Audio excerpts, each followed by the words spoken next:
So, welcome here to GDC Europe. Very glad to have you here, Avni. It's a pleasure to meet you. So, in your panel here at GDC Europe, you talk about building grassroots video game activist networks.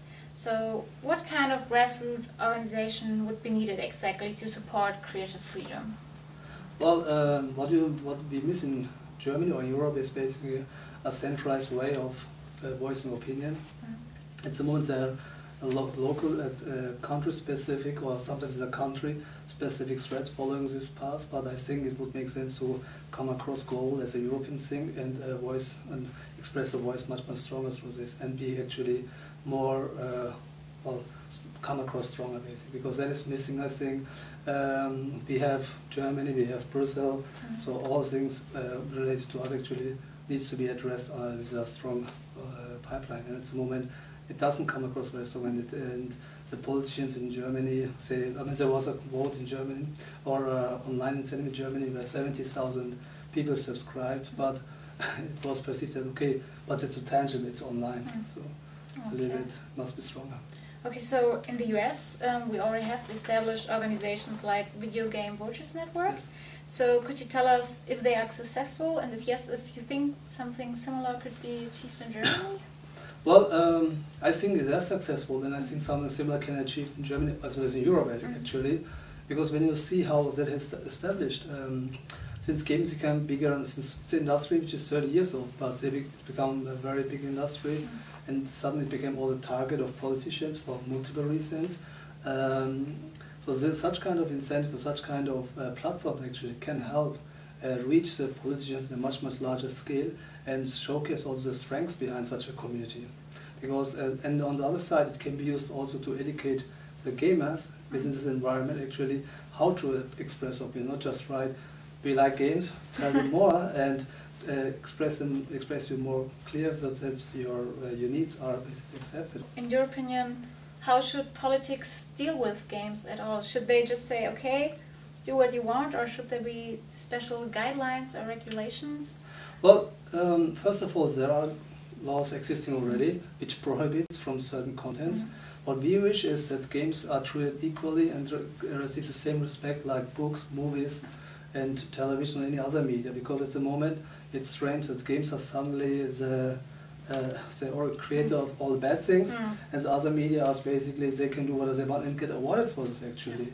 And one should understand what gaming means actually, not just from the gaming perspective, also from the industry as well as a contributor for innovation. I mean, look, and job creation, it's a huge industry, and growing industry, and probably one of the few industries growing actually. And they need to understand this, and they need to give the serious and equal treatment. And yeah, that's pretty much what I would expect from them. They can do this by really understanding the games more. Because what we do as Crytek is we invite politicians frequently to our office, show them how the games are produced, and let them sometimes play games so that they really can see what they are supposed to judge about, and then their opinion changes permanently. So do many politicians use this kind of service you give, or are most like no? No, they're coming, but they want, majority of them want to be without press and everything, but that's fine. We are not using this for a PR event. We want them help basically to understand what they're deciding about, what they're supposed to make decision about, and law. So that's pretty much for us. Major goal for us is really to give them insight, and because that's a lack of a lot of politicians, at least the generation, older generation. It's also a conflict of generation actually nowadays. I think in maybe 10 years, when the next generation comes, it will be much easier.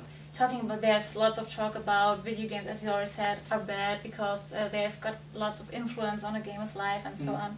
So how can video games actually shape a gamer's real life? Do you think there's lots of impact, or will it change in the future probably? Or do you really think games are games and there's not much? Well, games can, it depends really how you experience a game and how you play it. But usually games, the primary goal of game is entertainment. It should be, it should basically serve for entertainment. It should make fun. It should entertain people. That's a major. Any game we design, in the end, must make fun. So people have the choice to consume cinemas, TV, or games. That's basically the key message.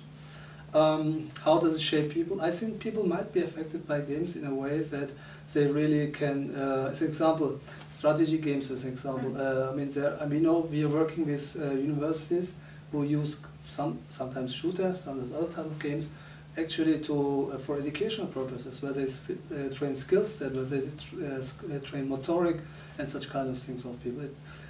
In the end, it's a matter of basically how